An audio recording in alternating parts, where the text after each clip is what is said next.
ये एक ऐसी ट्रू स्टोरी है जो आपको हमारे सड़े हुए लीगल सिस्टम के बारे में सोचने पे मजबूर कर देगी। ब्रायन बैंक्स कहानी है एक ऐसे उभरते फुटबॉल स्टार की जिसने बिना किसी जुर्म के अपनी लाइफ के कीमती 11 साल सज़ा काटी है, जिसके दौरान उससे उसकी पढ़ाई, फुटबॉल और फ्यूचर भी छीन लिया गया। तो आइए देखते हैं कि कैसे एक इनोसेंट लड़के के साथ इतनी बड़ी नाइंसाफ़ी हो गई और क्यों किसी ने कुछ भी नहीं किया। पर इससे पहले एक रिक्वेस्ट आप सबसे कि इस चैनल के लिए हर एक सिंगल सब्सक्राइबर बेहद मैटर करता है, तो प्लीज़ इसे अभी सब्सक्राइब कर लीजिए। कहानी की शुरुआत होती है 27 साल के ब्रायन बैंक से, जो एक हाई स्कूल टीम को एक फुटबॉल मैच जिताने में हेल्प कर रहा है। ब्रायन काफ़ी अच्छा परफॉर्म करता है, पर तभी उसे अपने पैरोल ऑफिसर का कॉल आता है जो उससे कहता है कि उसे कल पुलिस स्टेशन आना पड़ेगा। ब्रायन जब नेक्स्ट दिन पुलिस स्टेशन जाता है तब वहाँ उसकी डिस्ट्रिक्ट के सभी पैरोल पे बाहर सेक्स ऑफेंडर्स आए होते हैं, जिन्हें पैरोल ऑफिसर बताता है कि उनकी स्टेट में एक नया लॉ इम्प्लीमेंट हुआ है जिसके अकॉर्डिंग अब कोई भी सेक्सुअल ऑफेंस का क्रिमिनल जो बेल या पैरोल पे जेल से बाहर है, वो किसी स्कूल, पार्क या पब्लिक प्लेस के 2000 मीटर की बाउंड्री में नहीं जा सकता, और साथ ही उसे हमेशा अपने एंकल पे एक GPS मॉनिटर पहनना पड़ेगा ताकि पुलिस हमेशा उनकी एक्टिविटीज़ देख सके। ब्रायन अपने पैरोल ऑफिसर को कहता है कि वो ये एंकल मॉनिटर नहीं पहन सकता क्योंकि उसे एक स्कूल प्लेग्राउंड में खेलना है और उसे ये जॉब बेहद मुश्किल से मिली है। पैरोल ऑफिसर उससे कहता है कि उसे अब फुटबॉल को भूल जाना चाहिए और अगर उसने लॉ को फॉलो नहीं किया तो उसे वापस जेल भेज दिया जाएगा। ब्रायन बाहर आके अपनी कार में बेहद रोता है और गुस्से में चिल्लाता है क्योंकि फुटबॉल खेलना या देखना उसके लिए अपनी लाइफ से भी ज़्यादा इम्पोर्टेंट होती हैं। ब्रायन को वो कोचिंग जॉब छोड़नी पड़ती है और कई नई जगह अप्लाई करने के बाद भी उसे अपने क्रिमिनल रिकॉर्ड की वजह से कहीं जॉब नहीं मिलती। पर ब्रायन अपने जेल के दिनों की एक बुक को हमेशा पढ़ता है और कभी गिव अप नहीं करता। दरअसल ब्रायन बैंक्स ने कभी कोई क्राइम किया ही नहीं होता, पर एक लड़की के झूठे एलिगेशन पे ब्रायन को 6 सालों के लिए जेल जाना पड़ता है और वो अब 5 साल की प्रोबेशन पे होता है, जहां पुलिस रिकॉर्ड में उसे एक रजिस्टर्ड सेक्स ऑफेंडर माना जाता है। कैलिफोर्निया इनोसेंस प्रोजेक्ट एक ऐसी ऑर्गेनाइजेशन होती है जो उन लोगों की केसेस लड़ती है जो इनोसेंट होने के बाद भी जेल में सज़ा काट रहे होते हैं। ब्रायन ने जेल से CIP को बेहद चिट्ठियाँ लिखी होती हैं, पर उसे कभी जवाब नहीं आता और वो अपनी माँ के कहने पे एक बार और अपनी पूरी लाइफ पन्नों पे उतार के CIP के फाउंडर जस्टिन ब्रूक्स को भेजता है, जो उसकी सारी स्टोरी पढ़ता है। ब्रायन जस्टिन से जाके मिलता भी है, जिसपे जस्टिन कहता है कि ऐसे कई इनोसेंट लोग हैं जो आज भी उन क्राइम्स के लिए जेल में हैं जो उन्होंने किए ही नहीं हैं।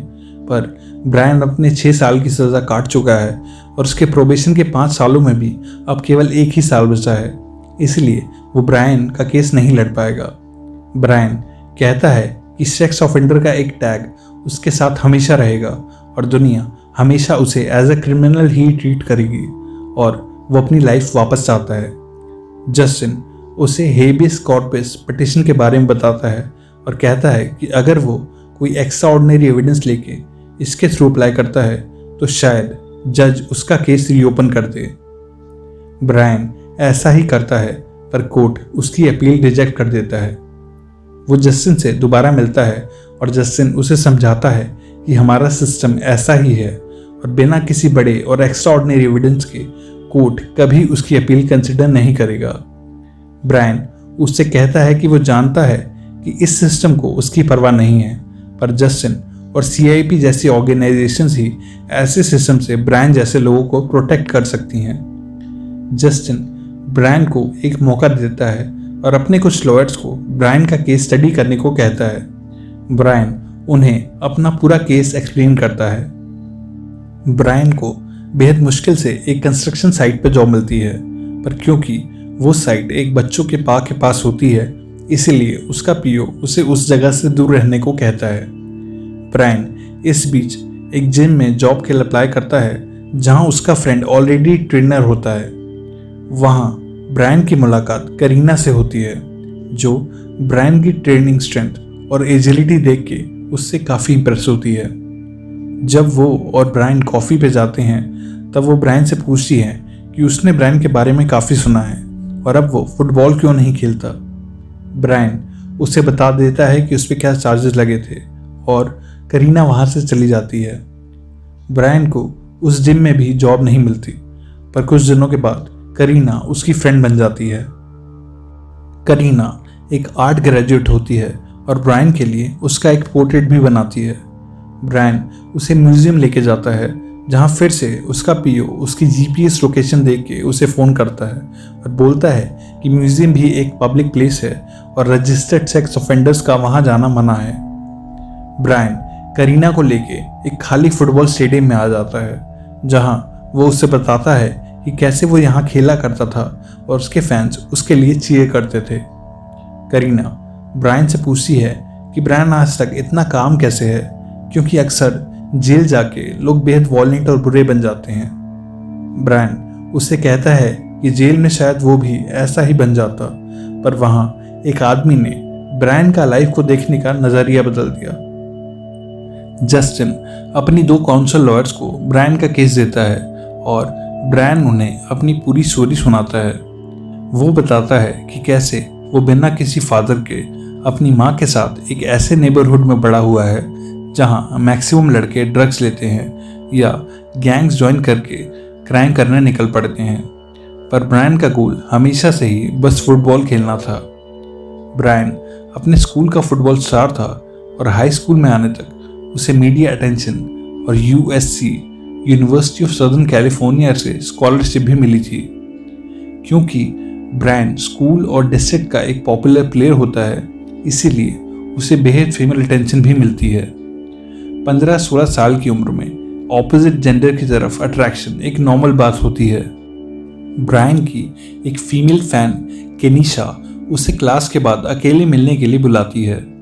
वो दोनों बिना आवाज़ करे एक टीचर्स और स्टूडेंट से भरा कॉरिडोर पार करके एक सुनसान स्टेयरकेस पे जाते हैं जहां ब्रायन और केनिशा एक दूसरे को किस करने लगते हैं। तभी वहां एक टीचर की आवाज़ आती है और ब्रायन केनिशा को वहां छोड़ के चला जाता है, ये कह के कि उन्हें ऐसा कोई रिस्क नहीं लेना चाहिए।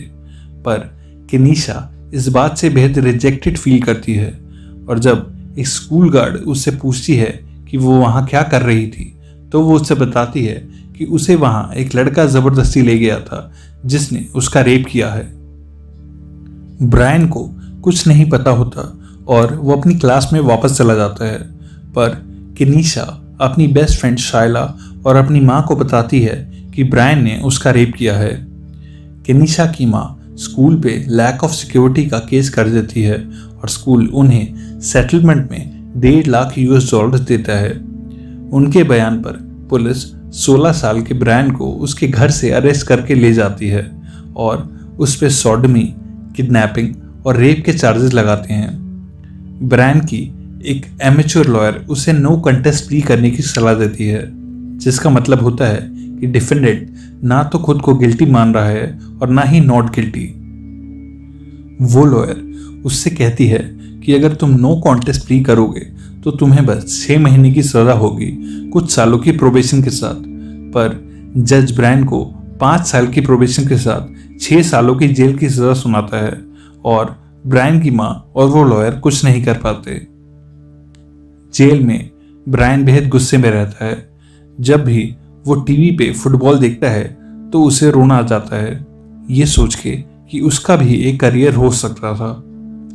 इस नेगेटिविटी के बीच में ब्रायन को जेरोम जॉनसन नाम का एक काउंसलर मिलता है जो जुवेनाइल होम के बच्चों को एक नए स्टार्ट के बारे में बताता है। वो ब्रायन से भी कहता है कि उसे फुटबॉल और कोर्ट केस के बारे में अभी भूलना होगा, वरना इन चीज़ों का बर्डन उसे सरवाइव नहीं करने देगा। जेरोम उसे एक बुक देता है और समझाता है कि तुम लाइफ में बस एक चीज़ कंट्रोल कर सकते हो और वो है लाइफ के ऊपर अपना रिस्पॉन्स। 2 साल के बाद 18 साल का होने की वजह से ब्रायन को एडल्ट जेल में शिफ्ट कर दिया जाता है, जहां मर्डर और गैंग वॉर एक आम बात होती है। ब्रायन एक दिन एक मैक्सिकन गैंग को एक मर्डर करते हुए देखता है, पर उन्हें अवॉइड करके ओवरलुक करता है।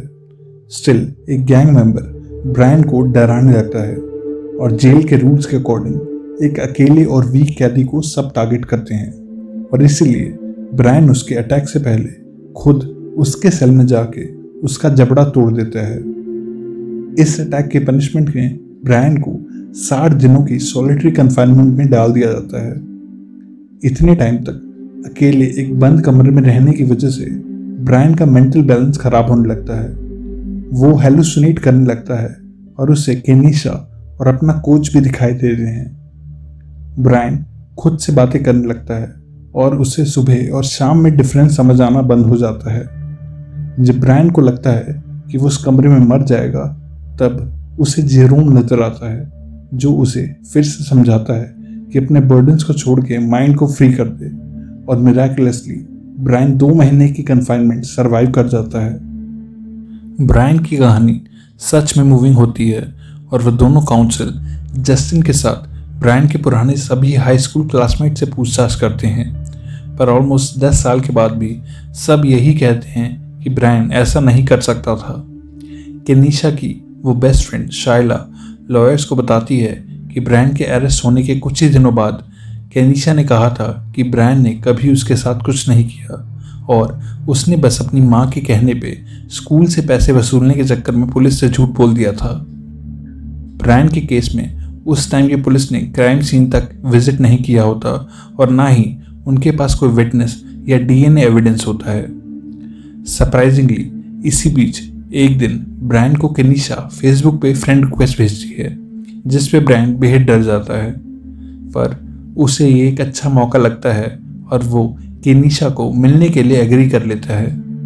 केनिशा जो अब 3 बच्चों की माँ होती है, ब्रायन से मिलने आती है, जहाँ ब्रायन अपने एक फ्रेंड को कह के उनकी मीटिंग रिकॉर्ड कर लेता है जिसमें केनिशा ये कन्फेस करती है कि ब्रायन ने कभी उसे किडनैप नहीं किया और ना ही कभी उसका रेप किया और उसने अपनी माँ से घबरा के कोर्ट में झूठ बोला था। ब्रायन के पास अब अपनी इनोसेंस का एक बेहद बड़ा प्रूफ होता है। वो भाग के जस्टिन और उसकी टीम को वो रिकॉर्डिंग दिखाता है और वीडियो पे केनिशा का कन्फेशन देख के सब चौंक जाते हैं, पर तभी जस्टिन को याद आता है कि कैलिफोर्निया स्टेट में कोई भी ऑडियो या वीडियो रिकॉर्डिंग दोनों पार्टी की मर्जी से होनी चाहिए और क्योंकि केनिशा को नहीं पता था कि उसे रिकॉर्ड किया जा रहा है, इसलिए ये वीडियो कोर्ट में एडमिसिबल नहीं मानी जाएगी। ब्रायन रो पड़ता है और जस्टिन से कहता है कि यहाँ मौजूद कोई नहीं समझ सकता कि जेल कैसी होती है और वहाँ सरवाइव करने के लिए क्या कुछ करना पड़ता है। वो जानता है कि इस सिस्टम को उसके जैसों की चिंता नहीं है, पर अगर सिस्टम रूल तोड़ के इनोसेंस को जेल में डाल दे तो क्या हमें सारे रूल्स फॉलो करने ज़रूरी हैं। वो जस्टिन से कहता है कि वो दुनिया को अपनी सफाई देता देता थक गया है और उसके जेल में काटे हुए वो साल तो कभी वापस नहीं आएंगे, पर एटलीस्ट उसके ऊपर से ये सेक्स ऑफेंडर का दाग हटाने की सीआईपी उसकी आखिरी उम्मीद है।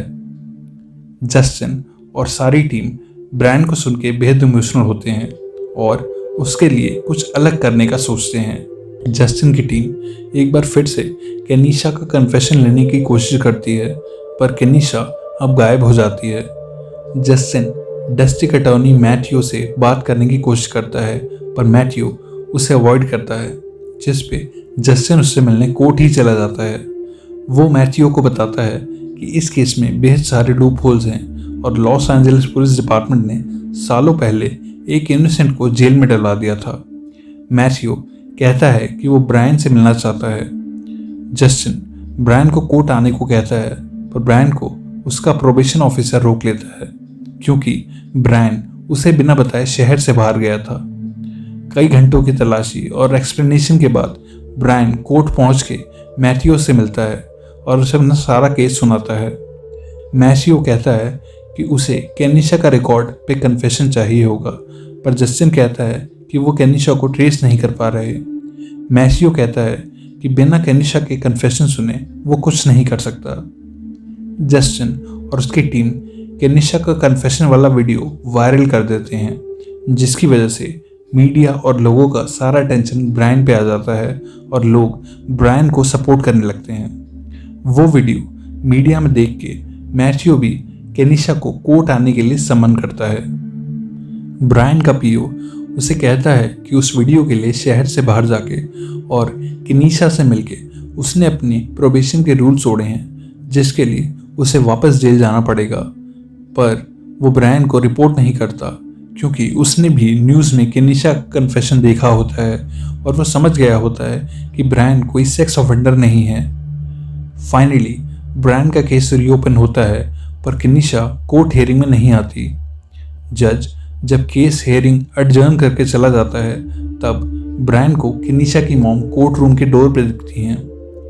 मैशियो और जस्टिन केनिशा को उनके साथ चल के अपनी स्टेटमेंट देने को कहते हैं, जहां केनिशा की माँ उसे डराती है और केनिशा अपनी स्टेटमेंट से मुकर जाती है।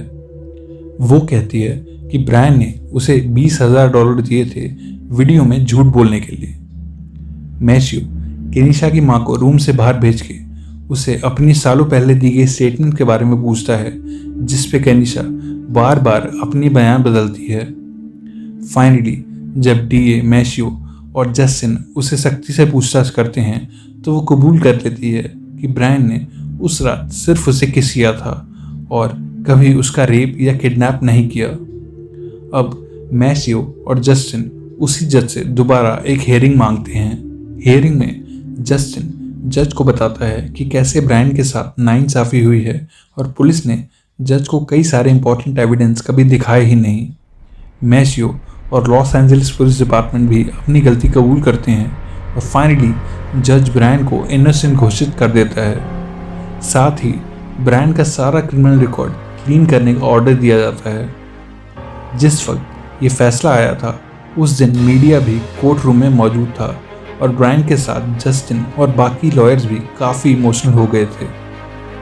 फाइनली कोर्ट के बाहर ब्रायन का एंकर मॉनिटर निकाल दिया जाता है और वो एक इनोसेंट और फ्री इंसान बन जाता है। कुछ दिनों के बाद ब्रायन को उसके हाई स्कूल फुटबॉल कोच का कॉल आता है और वो उसे सियाटल सीहॉक्स टीम में खेलने का ऑफर देते हैं। 11 साल के बड़े गैप की वजह से ब्रायन को रिजेक्ट कर दिया जाता है, पर ब्रायन हार नहीं मानता और 1 साल की कड़ी ट्रेनिंग के बाद और NFL टीम्स में अप्लाई करता है और फाइनली उसे एटलांटा फैल्कन्स में सिलेक्ट कर लिया जाता है। 2013 के अगस्त महीने में ऑलमोस्ट 12 सालों के बाद ब्रायन बैंक्स पहली बार एक नेशनल फुटबॉल टीम के लिए स्टेडियम में खेलता है और अपने सपने को फिर से जीता है। ब्रायन बैंक्स 28 साल की उम्र में NFL के सबसे ओल्ड खिलाड़ी बने और उनकी स्टोरी पे कई डॉक्यूमेंट्रीज और नॉवेल्स भी लिखी गई।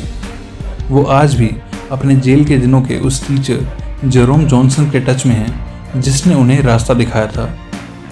कैरीना और ब्रायन आज एक शादीशुदा कपल हैं। ब्रायन और जस्टिन आज भी बेहद अच्छे दोस्त हैं और ब्रायन हमेशा CIP और उनके काम की प्रमोशन करते रहते हैं। वेनिटा गिब्सन, जिसका इस मूवी में लीगल रीजन से नाम केनिशा दिखाया गया है, उसे अपने झूठे केस के लिए कभी कोई फाइन या सज़ा नहीं हुई और वो आज अपने 3 बच्चों के साथ किसी अननोन स्टेट में रहती है। उम्मीद करता हूँ ये मूवी एक्सप्लेनेशन आपको पसंद आया होगा। मैं मिलता हूँ आपसे नेक्स्ट वीडियो में। तब तक के लिए stay safe and keep watching thoughts and action.